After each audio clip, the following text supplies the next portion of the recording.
Hey everyone, Kira Schineldecker, president of JCI Greater Muskegon.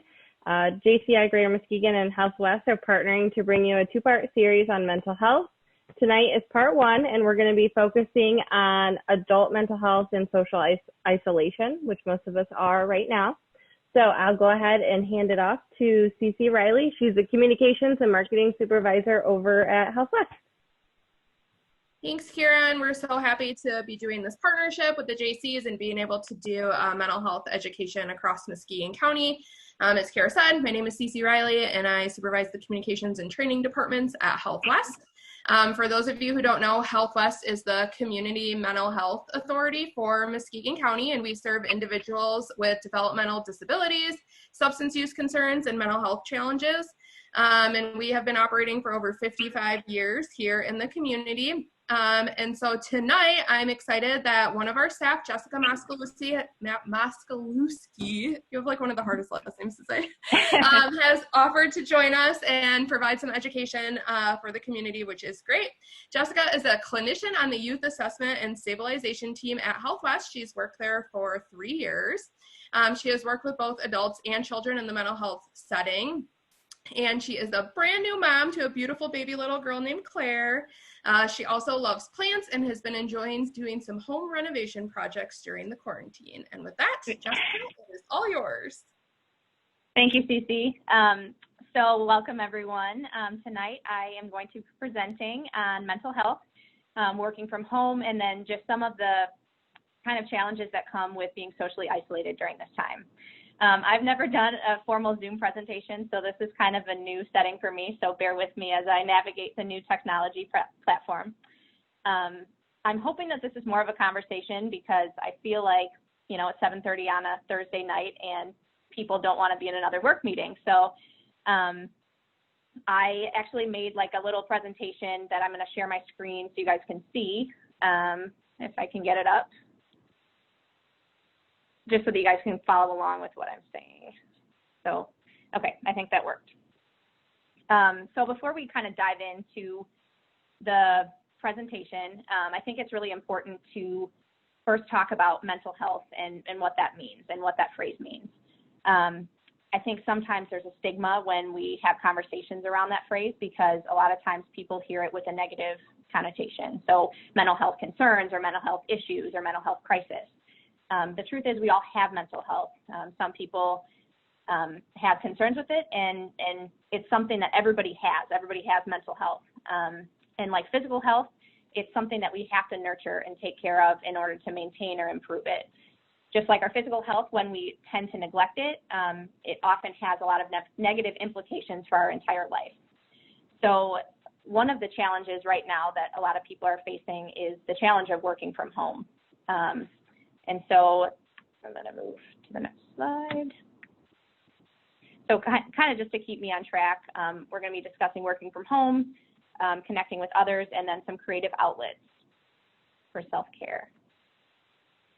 So when we think about working from home, I think this is a pretty new and novel world for most of us, and no matter how we feel about it, whether we like it or we don't, there's a lot of factors that impact how we operate in this new space. So the first one is time. I think it's easy in this setting to kind of overwork yourself. I think a lot of us feel anxious about proving that we're working, right? When we go into the office, people see that we're there, they see that we're working, they see that we're not taking a sick day.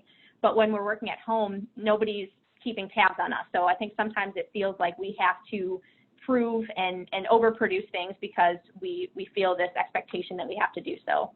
And this kind of leads to burnout, I think. When you're not taking the breaks, you're not taking a lunch, you're not taking time for yourself, it really feels like you might be running on empty. And so the first kind of tip for your time, I would encourage you to take those same breaks that you take in the office. So, you know, go for a walk or go to the restroom or take a coffee break. Really keep some of those routines the same because when you're at home, you don't have those people around you telling you to take a break. It's kind of on you.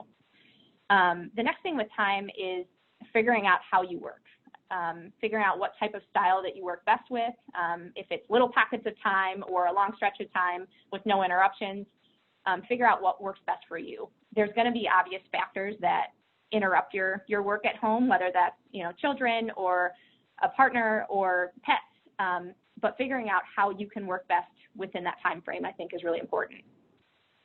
The next kind of factor from working from home is space.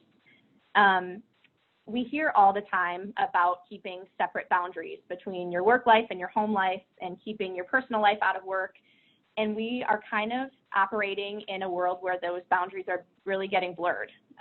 We're doing work in a space where normally we would be spending time with our families or relaxing, and that can feel really weird for some people, and it's a difficult thing to navigate.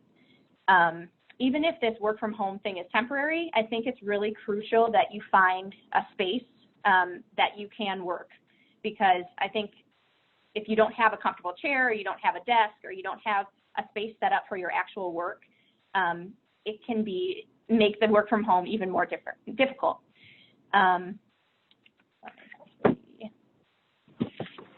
I think another piece of the space part is finding a way to put your work away at the end of the workday. Even though you're not separating yourself from the office, I think there's a way to separate yourself from the work you're doing. So if that means, packing up your items in a bin and placing them into a closet, or shutting the door to your office. I don't have that luxury at home, but if you have that luxury, you could shut the door. Just a way to step away from your work and recognize that it's no longer work time. It's time for you to have the rest of your day to yourself. I know for me, I keep a backpack that I usually bring to the office. So when I am working at home, I put all my stuff in my backpack, and that way it's put away. I think it just really simulates what it's like to end a work day and start the transition into the rest of your day.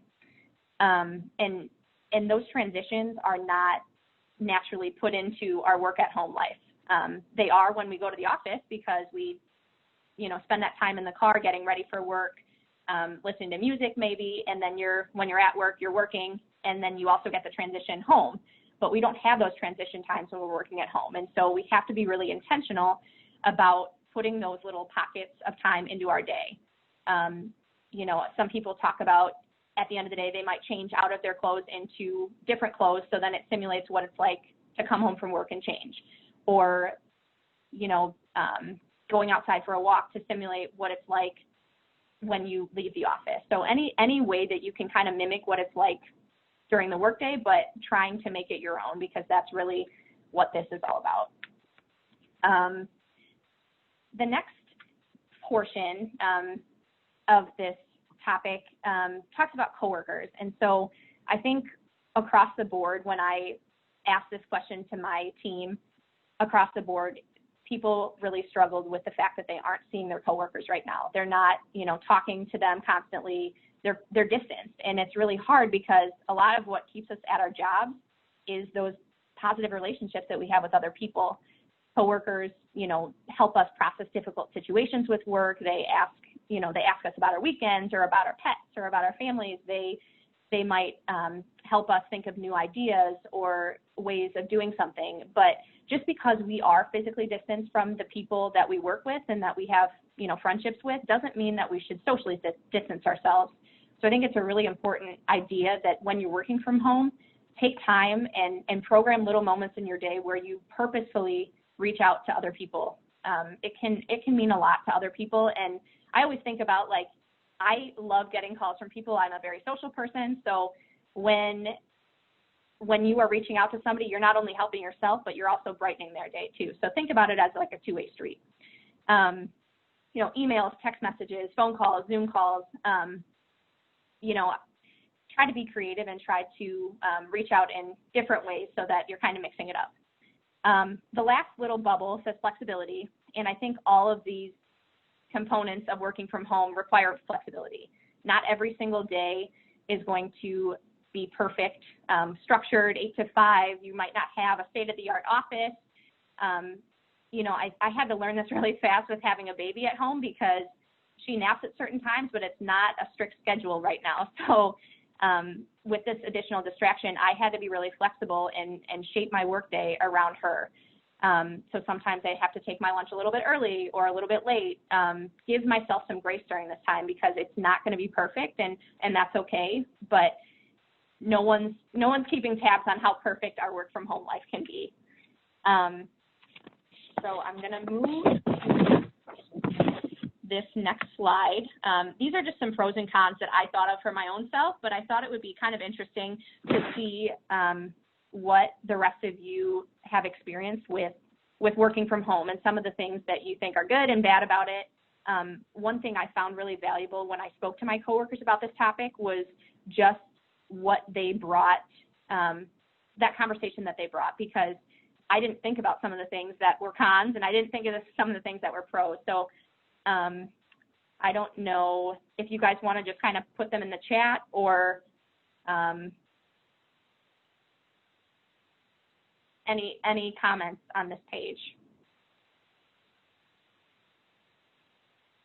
I total pro for me has been like more flexibility, and that was something that like was really important to me even in the traditional work sense. And I love wearing comfy clothes every day. Me too. Although I'm kind of a mixture. I'm kind of going in the office a little bit too, and so it's interesting to see that transition of how different the two settings are. But yeah, I love that. Jessica, I feel like these really resonate with me. For me, obviously, a pro is getting to be around my children a lot more. That also can be a con when I'm trying to work too. So it's definitely a little bit of both. I've found myself in a situation working from home where I'm running a lot of like high level, high stress meetings, and it's harder for me to feel like professional and adult-like when I'm working at home and I have kids running around in the background. And so I know that's been something that's been challenging for me, but I have liked the flexibility and being able to wake up 20 minutes before I have to work. And so for sure, pros and cons. Yeah.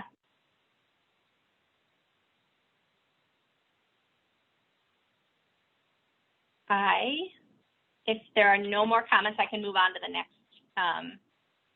section.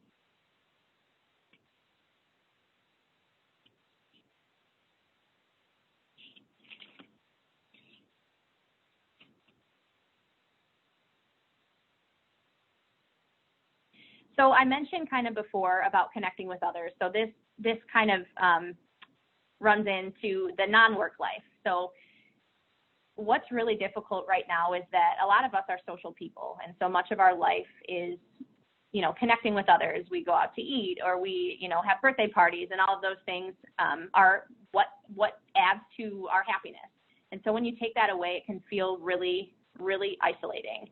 And although we are experiencing some physical isolation, I think there is a need to be even more socially connected with people right now. So on the screen, I just put some of the platforms that I use in these settings. So Zoom, Skype, Facebook Messenger, Google Duo for the computer, and then for, the cell phone apps, video chat, phone calls, texting, house party.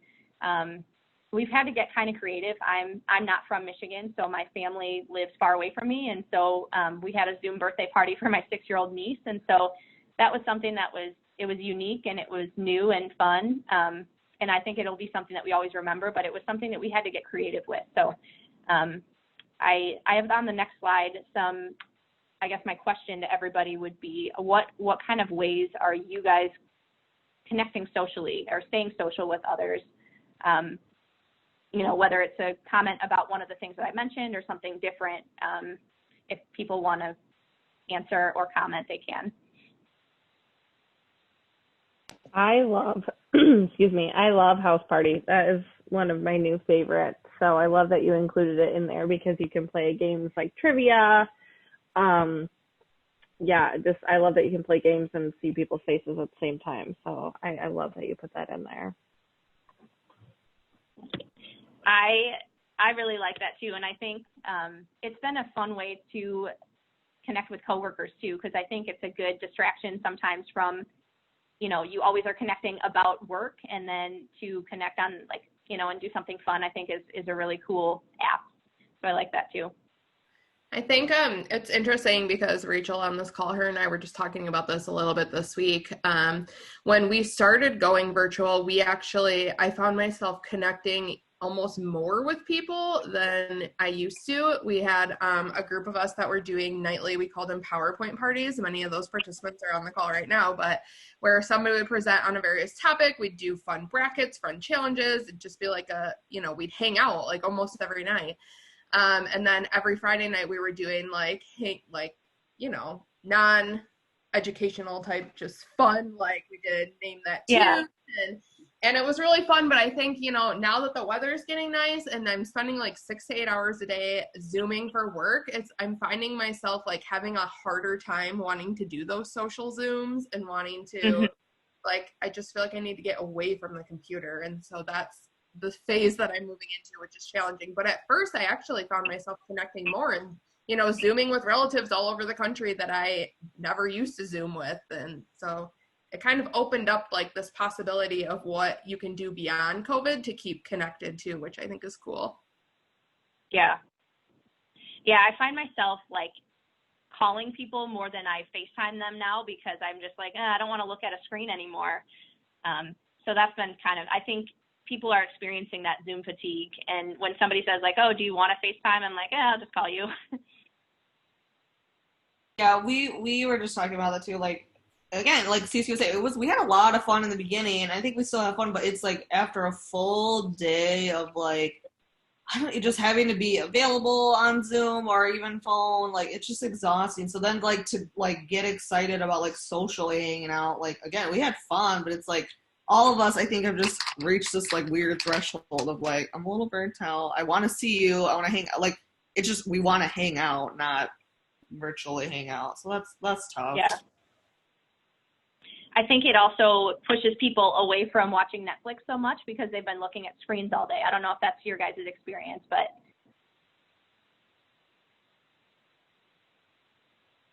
Yeah, like, I don't know. Still like watch a show at night, but it's just like, well, here's the thing we do next. I don't know if there's like as much eagerness of like catching up on a show, which is tough too. Yeah.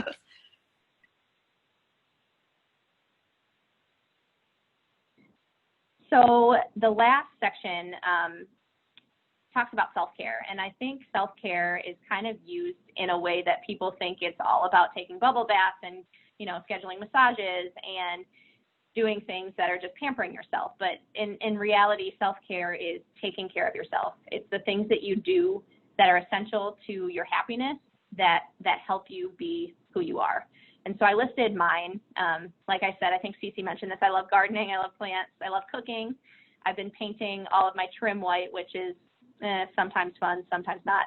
I like to journal. I like to hike, and I like to listen to music. And I think what people sometimes forget is that when you are stressed out, these are the first things to go.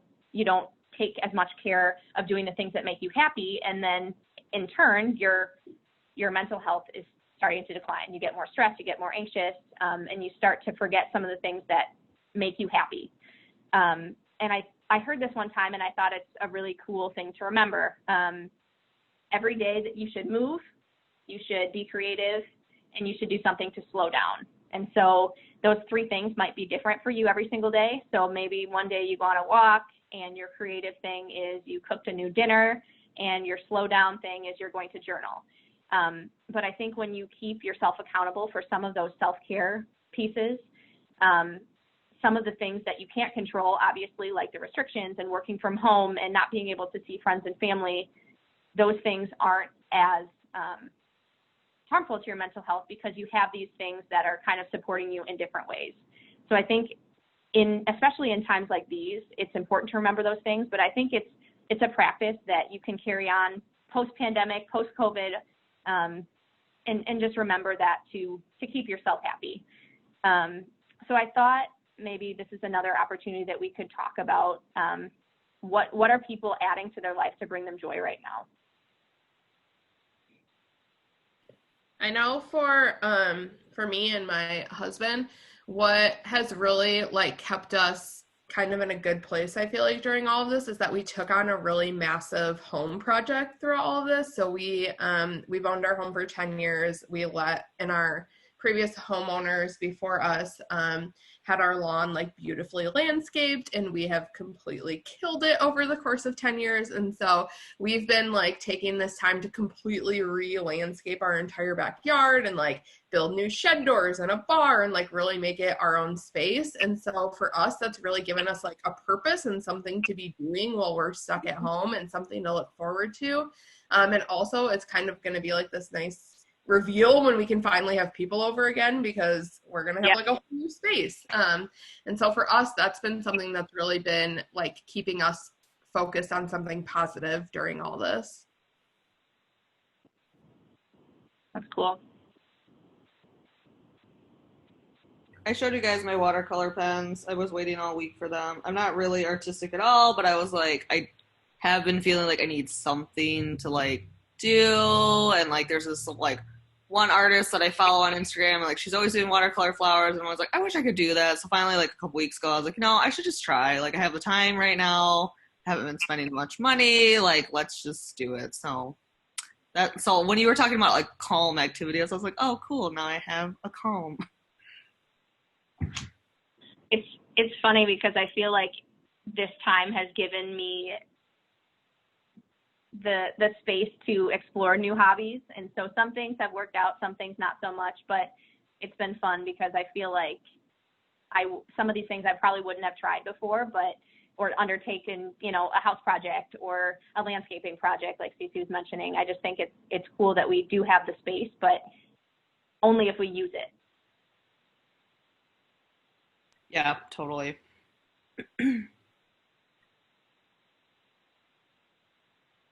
And then something else that I was kind of thinking about, and I think when we think about the pandemic and COVID and some of the restrictions and just the life the world that we're living in right now, I think one of the hardest parts about it is that it wasn't a choice for any of us. And so when something happens to us that is kind of thrown at us, it seems a lot more drastic than if we had chosen to work from home or we had chosen to not see friends and family.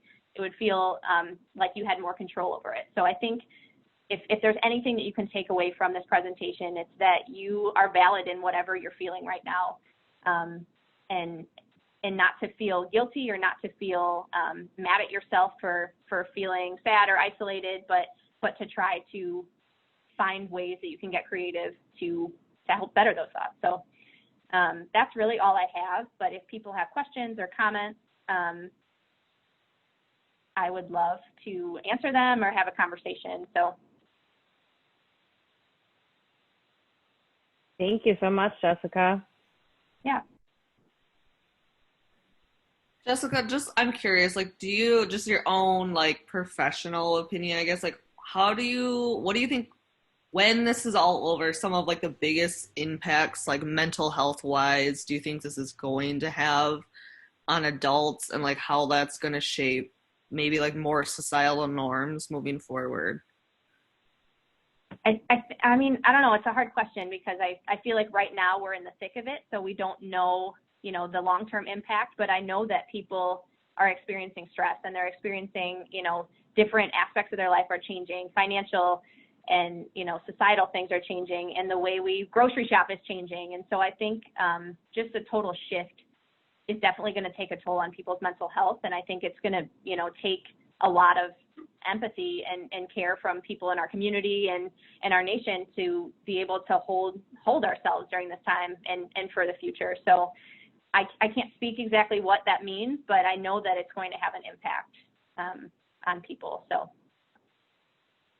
Rachel, additionally, I can share that I know as far as HealthWest is concerned, when the first stay-at-home order really came out, we expected originally to see a giant increase in the number of people calling in crisis or needing our crisis residential services. And we saw the exact opposite, which is really interesting. But now that we've been in the sustained period of the stay-at-home order, we're just starting to see like this huge influx of need at our front door and the amount of people coming in for assessments and calling.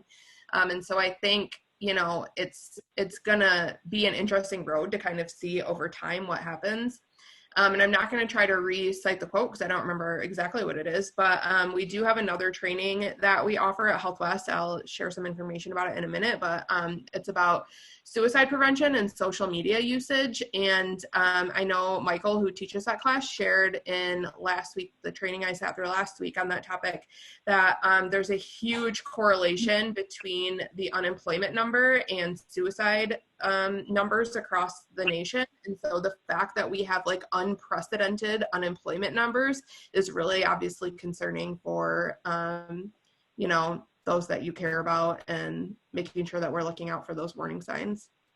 That is interesting. And like, we were thinking the other day, like, remember, like, I feel like that first week when it was such a dramatic change, like everything was like, okay, like people were posting like, here's my kid's schedule, here's what we're doing. Like everyone was like kind of more like geared up, like this is what we're going to do. And then in the last like 2 weeks or so, it just felt like everything just went like it is what it is. Like you just like, it's surviving. But like, remember, like Michael, we were joking too, like, remember all the videos we saw from people in Italy, like singing from the balconies, and it seemed way more like we're all in this together, la la la. And now it's just like, I don't know, it's a little like, it's like silent in a different way. It's kind of weird.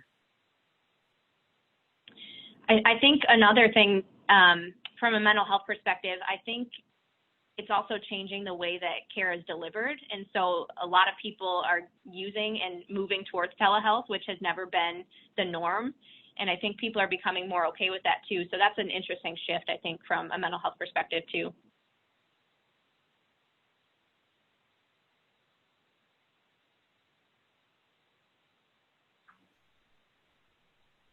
Well, Cece, if you wanted to share the resources, I think, available to Muskegon County residents that HealthWest offers, I think that would be a great asset to anyone needing more outside of this.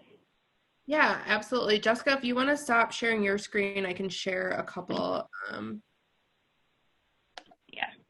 couple things. Okay. First of all, I want to let everybody know that HealthWest offers a variety of virtual groups, and you can find all of this information on the HealthWest website. If you go to the Community Resources tab, the very first thing you'll see is virtual groups, and we update this constantly. We are adding and changing the groups that are open and available to the community all the time. For anyone you know who might be interested, we do daily talk time every day at 1 o'clock. It's really just an opportunity for those who are socially isolated to be able to connect with somebody, and it's really light. They talk about meals they're cooking, hobbies they've engaged in, you know, their pets. But it's really, for some of us who aren't working and on Zoom all day and they don't have those opportunities to connect, they found that really valuable. We also have a variety of substance use groups that are meeting for both teens and adults that are meeting virtually. There is, kind of following this topic, we just launched this working parent support group that meets every Tuesdays at 3 p.m. And so if you are a working parent or you know somebody who's really struggling with that work from home balance, that might be a good opportunity. And then we have talk time even for students, and it's broken out by different grade levels for them to have the opportunity to talk to somebody about maybe their mental health or how they've been feeling. And so I would just encourage you to kind of keep checking back on the website for those opportunities. Another thing that's kind of new is that we have the number's not new. We have had what we have called a crisis line for many years. The number is 722-HELP. But in the past couple weeks since this started, we've opened it up to be a warm helpline instead of just a crisis line. And we plan to continue to offer this service beyond COVID. We're changing our operations permanently in this way. And so now it's not just for somebody who's in crisis to call 722-HELP, but it's for anyone. So it could be frontline workers who are feeling massive burnout. It could be like, I just don't feel great today and I just want somebody anonymous to talk to about it.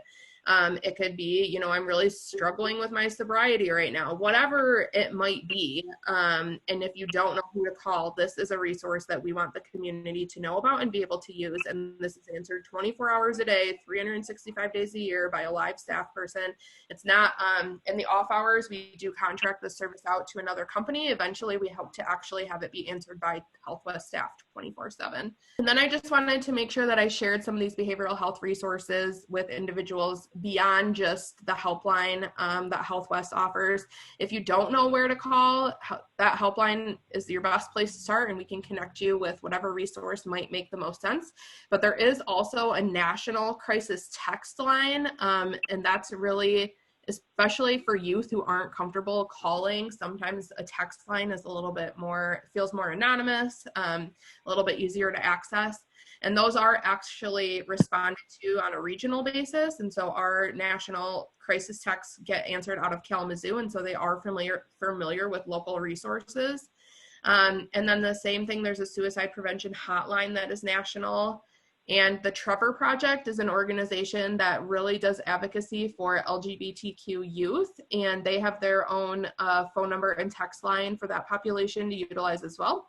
And then there's a link to the HealthWest virtual group page where we continuously update virtual group information. This is just kind of some of those big national accessible ones and ones that we are well aware of and know like provide a high level service. There are a lot of other statewide numbers and other lines, but really when in doubt, we want people to call 722-HELP and we'll make sure to connect them with the best service possible. And also, oops, I wasn't gonna end that shirt quite yet. We also have on our Facebook page, if you are to, this thing is like right over Facebook, there we go. If you go onto the HealthWest Facebook page, you can also see in the upcoming events, you'll be able to see all of those groups that are on the virtual group page as well. So if it's easier to go to the HealthWest Facebook page and see what's coming up, you can see those there, as well as you can see we are doing lots and lots of virtual groups for people right now. I think those are all the resources I have.